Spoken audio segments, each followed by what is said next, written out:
سلام و درود، حالتون چطوره؟ توی این قسمت از آموزش نرم افزار افتر افکت قرار منوها رو با هم دیگه یاد بگیریم. خب چه منوهای مهمن و چه کاربردی دارن، اینا رو توی این قسمت آموزش میبینیم و بدونید که منوها یکی از مسیرهای پرکاربرد ما توی نرم افزار افتر افکت هستن، به خصوص تا این قسمت ویندو، یعنی دیگه فقط هلپه که به کار ما زیاد نمیاد و اکثر این منوها رو ما کمابیش باش سر و کار داریم.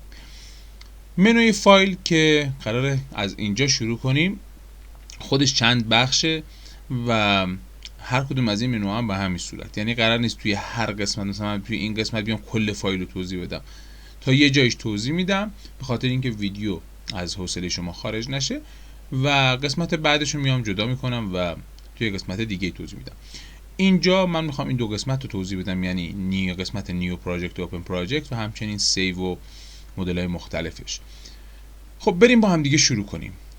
وقتی که منوی فایل رو باز میکنیم دوستان، یک قسمتی هست به اسم نیو. وقتی نیو رو که بزنیم یک مقدار گزینه فایل و نیوی نرم افزار افتر افکت فرق میکنه با بقیه نرم افزارها. بهتره که بدونید ما توی تمام نرم افزارها وقتی که میخوایم یک پروژه جدید ایجاد کنیم میایم از قسمت فایل نیو رو میزنیم و تمام یک پروژه جدید ایجاد میشه. ولی توی نرم افزار افتر افکت دید ما به پروژه جدید یک کامپوزیشن جدیده، نه صرفا یک پروژه جدید. خب پروژه جدید برای ما چیکار میکنه؟ وقتی که من میام پروژه جدید میزنم، نیو پراجکت میزنم، اینجا در پنل پراجکت یک پروژه جدید برای من ایجاد میکنه و ربطی نداره که یک کامپوزیشن جدید ایجاد کنه. کامپوزیشن جدید رو ما از نیو کامپوزیشن یا از اینجا که قبلا هم بهتون توضیح دادیم ایجاد میکنیم. پس نیو پراجکت ما یک همچین چیزی هست. گزینه دیگه ای که وجود داره گزینه نیو فولدره که ما این نیو فولدر رو قبلا به شما آموزش دادیم. کجا؟ اینجا شما با زدن این دکمه میتونید یک فولدر جدید برای خودتون داخل پنل پراجکتتون بسازید و نیازی نیست که بیایم اینجا. من بعضی موقع توی بعضی نرم افزارا برام عجیبه که یک سری گزینه ها رو اینجاها اضافه میکنن که واقعا نیازی نیست دیگه، وقتی هست جاهای دیگه چرا باید همه جا این گزینه ها باشه. دو تا گزینه دیگه وجود داره توی تب نیو به اسم ادوبی فتوشاپ فایل و مکسن سینما 4D. دوستان همونجوری که من گفتم نیو فولدر اضافه است و بتونم نشون دادم، این دوتا گزینه هم گزینه های اضافی هستند اینجا برای وارد کردن فایل های فتوشاپ و فایل های سینما 4D. حالا یا خواسته که به رخ بکشه که من این دوتا نرم افزار رو ساپورت میکنم به هر شکلی یا هر چیزی، من نمیدونم، متوجه این مسئلهش نیستم، ولی همونجوری که اینجا نوشته میتونید از همینجا هم فایل های سینما 4D و فایل های فتوشاپتون رو مستقیما وارد کنید و در افتر افکت قابل اجرا هستن، چه از اینجا چه از منوی نیو. گزینه بعدی اوپن پراجکت هستش. برای اینکه اوپن پراجکت رو من بهتون یاد بدم نیازه که من یک کاری اول انجام بدم.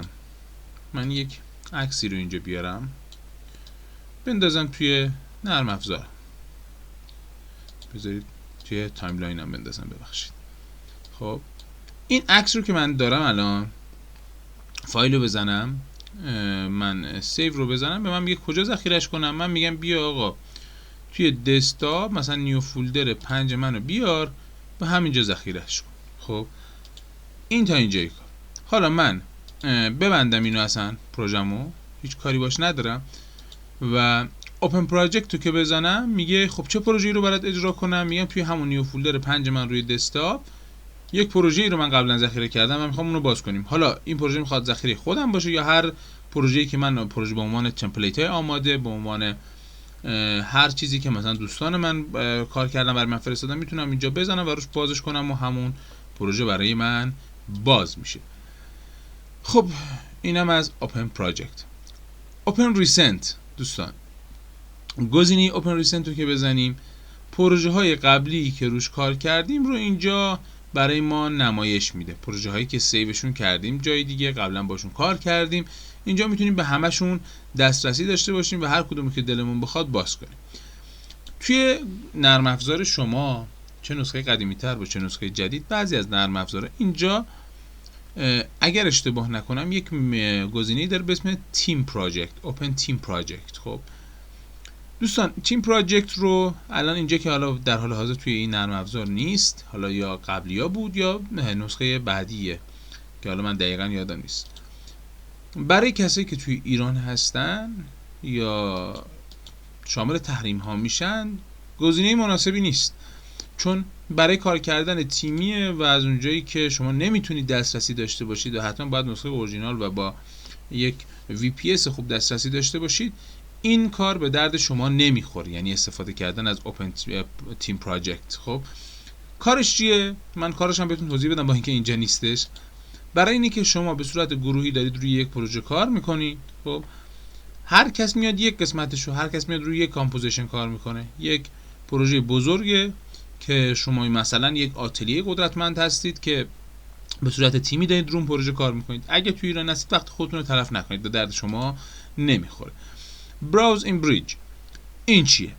براوز این بریج کسایی که با نظر ادوبی بریج آشنایی دارن که نیازی نداره من توضیح بیشتر بدم، ولی بدونید که خب ربطی به خود افتر افکت نداره. شما یه موقعی از کارهای تدوین‌های حرفه‌ای انجام میدید، کارهای ساخت موشن‌های حرفه‌ای انجام میدید، قطعا با ادوبی بریج آشنا هستید. ادوبی بریج یک نرم افزاره برای مدیریت فایل ها و فوتیج های شما و شما با استفاده از ادوبی بریج میتونید اونها رو مدیریت کنید و خیلی تمیز دسته‌بندی کنید و همه چیز سر جای خودش قرار بدید و دیگه نیاز نباشه شلخته بازی داشته باشین توی کامپیوترتون. و موقعی هم که ادوبی بریج رو داشته باشین میتونید با استفاده از همین گزینه برید از ادوبی بریج اون فایلایی رو که می‌خواید و دسته‌بندی کردید و مرتبش کردید فراخوانی کنید بیارید اینجا. البته کار ادوبی بریج فقط به همین خلاصه نمیشه و خیلی گسترده‌تره. یا آموزش کلی برای ادوبی بریج قطعاً ضبط می‌کنیم و اون آموزش میدیم که نرم افزار کاربردی هم هست. و اینم در مورد براوز این بریج. یه گزینه دیگه داریم به اسم کلوز. کلوز رو که بزنم دوستان فقط توی تایملاین من و کامپوزیشن من بسته میشه، یعنی اینجا. ولی یه گزینه دیگه زیر کلوز هست به اسم کلوز پراجکت. اگر کلوز پراجکت رو بزنم اینجا هم برای من پروژه بسته میشه، یعنی پروژه منم میبنده. این فرق بین این بود که تو کامپوزیشن شما بسته بشه یا کلا پروژه شما بسته بشه. من دوباره میام از تاب ریسنت آخرین پروژه‌ای که روش کار کردم رو میارم که ببینید ریسنت هم چطوری کار میکنه. خب این از این. یک گزینه دیگه داریم به اسم سیو. خب من سیو رو الان بهتون این آموزش دادم که چه کار میکنه. اومدم پروژه‌مو سیو کردم و هر جایی که دلم خواست نگهش داشتم. سیو از چه فرقی داره؟ ببینید سیو از خودش شامل چند تا گزینه مختلف میشه. خب شما توی این گزینه ها خب میاد چی کار میکنید؟ برای مثال سیو از میخواید توی یکی از گزینه ها یه جای دیگه ای فایلتون رو ذخیره کنید. مثلا میگم آقا من توی فلان فولدر میخوام ذخیرش کنم، خب و اصلا نمیخوام این جایی که الان هست باشه، میخوام یه جای دیگه ذخیرش کنم که روی این فایل جدیدم هر تغییری اعمال کردم روی قبلی اعمال نشه مثلا، یا اصلا میخوام کلا جاشو عوض کنم. سیو کپی میاد روی همون جای قبلی یه کپی ازش میگیره، خب که شما روی کپیه دقیقاً همون کاری که الان میتونستین با همون سیو ازم انجام بدید. یعنی سیو کپی یه گزینه اضافیه عملاً. خب فقط یه گزینه کلمه کپی به جلوش اضافه میکنه، چیزی که شما میتونید به صورت دستی هم اونجا می‌نویسید که آقا من اومدم روی این کپی تغییرات جدید رو اعمال میکنم. خب برای مثال بذارید من انجام بدم، من این سیو کپی رو بزنم، من توی این کپیه میام اینجا اینو اینجوری میکنم، خب کلی تنظیمات اعمال میکنم روش، بعد میبینم ای خوشم نیومد. خب الان کنترل اس هم میزنم که ذخیره شده باشه، بعد میام میگم آقا من خوشم نیومد، برگرد همون قبلیه رو برای من باز کن، من اینو اصلا نمیخوام، تموم شد. به همین سادگی الان اگه سیو از بزنم میبینید دو تا هست، کپی رو میتونم بیارم ببینم، میبینید میگه ریپلیسش کنم. خب میگه ببخشید من سیو ریپلیسش کردم با اون کپی رو نیاوردم. یه لحظه بذارید من این رو تغییر بدم، سیو کپی بزنم، کپی شد الان اسمش. خب این رو که زدم الان میتونم بیام توی قسمت اوپن ریسنت هم، خب مثلا اینو اول بیارم، میگه روی این سیوش کنم. خب میگه آقا فعلا کاری به سیو نداشت، سیوش کنیم نداره. خب میتونم از اینجا به فایلای دیگه هم دسترسی داشته باشم، برگردم مثلا روی کپی عادی برگردم توی اوپن ریسنتم، کپی کجاست، اینو بیارم، یا برگردم بیام همون پروژه قبلی خودمو بیارم که دستکاریش کردم و یک مقدار فرق داشت. تمام شد به همین سادگی.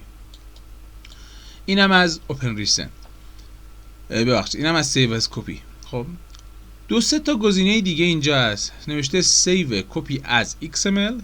خب و که این کاربردش کمی متفاوته و کاربرد خوبی رو داره. وقتی شما سیو کپی از XML رو میزنید برای چیه؟ برای اینی که توی نرم افزارهایی مثل فاینال کات و نرم افزار اپل موشن که نرم افزارهای مشابه افتر افکت هستن میتونید پروژهتون رو اونجا باز کنید و اونا قابلیت خوندن فرمت XML رو دارن. پس این کاربردش اینه تا اینجا بدونید و حالا ادامه اینی که چطوری میخوایم اونجا استفاده کنیم برمیگرده به خود اون نرم افزارا. 2 تا گزینه دیگه وجود داره، سیو کپی از. خب یکی اینجا نوشته 2 تا هم از مثل همه نوشته 18 و 22. خب و عرض به حضورتون کنم حالا چی هستن اینا. توی نسخه 2018 و توی نسخه 2022 نرم افزار خب قطعا شما وقتی دارید یک پروژه‌ای رو ایجاد میکنید و میخواید به صورت یا گروهی کار کنید روش، خب یا اینی که برای مثال بیایید و فایلشو به صورت تمپلیت خروجی بگیرید و توی نرم افزارها توی سایت های معروف به فروش برسونید، سایت های مثل انواتو، سایت های مثل فری پیک یا هر جای دیگه ای که مثلا سایت فروش فایل های گرافیکی هست. خب میخواید به فروش برسونید این فایلاتونو. خب شما که نمیدونید که اون نفری که میخواد با افتر افکت کار کنه چه نسخه ای رو داره، آیا نسخه 2023 داره، 24 داره یا نسخه بالاتر یا پایینتر داره. خب شما میایید چند نسخه قدیمی تر که معمولا این کار خیلی رایجه خروجی میگیرید که اگر یه موقع نرم افزار اون بنده خدا پایینتر بود بتونه باز کنه این پروژه رو. یعنی شما نسخه 2023 یا 24 که خروجی بگیرید طرف نسخه 2018 باشه که نمیتونه پروژه رو باز کنه، به مشکل برمیخوره. پس شما میایید ترجیحاً از نسخه 18 استفاده میکنید الان در حال حاضر. خب اگرم که مثلا اومدین سال 2026 بودین 2027 بودین این ویدیو رو نگاه میکنین میتونید از نسخه 2022 استفاده کنین. قطعا تا اون موقع مردم این مقدار آپدیت تر کردن نرم افزارشون، دیگه نیازی بیاد حالا نسخه 2018.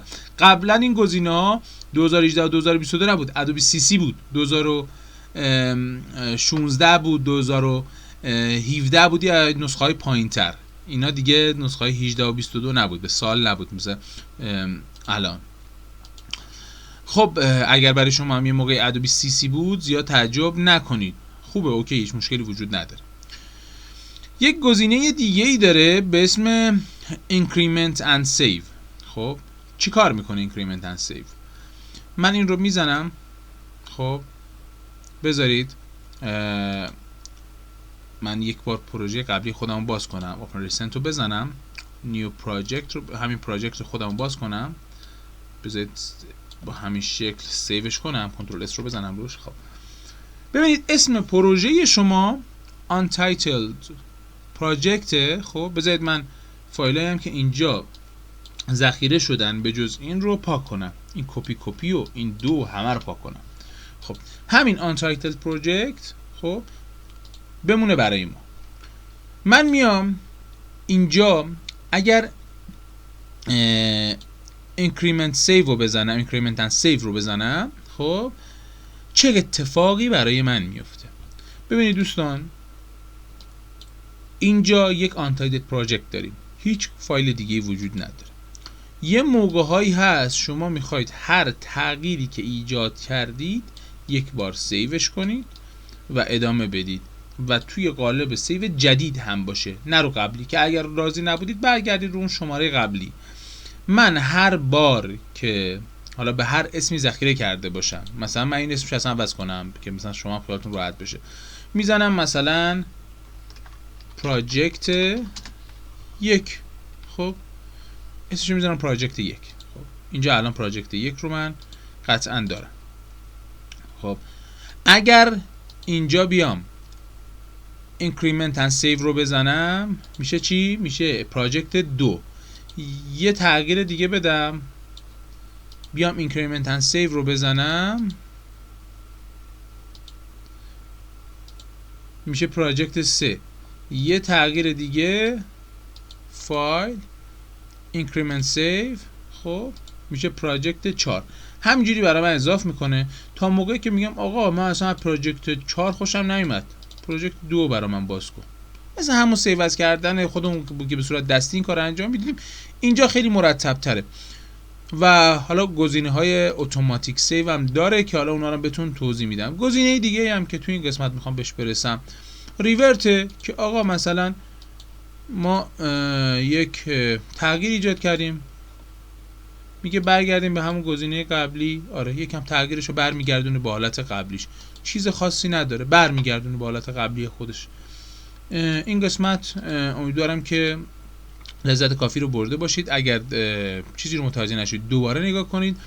لایک و سابسکرایب فراموش نشه دوستان، حتما لایک کنید، اینا به ما قوت قلب میده. لطفا ویدیوها رو دانلود نکنید و از طریق خود یوتیوب تماشا کنید. تا درودی دیگر، بدرود دوستان جان.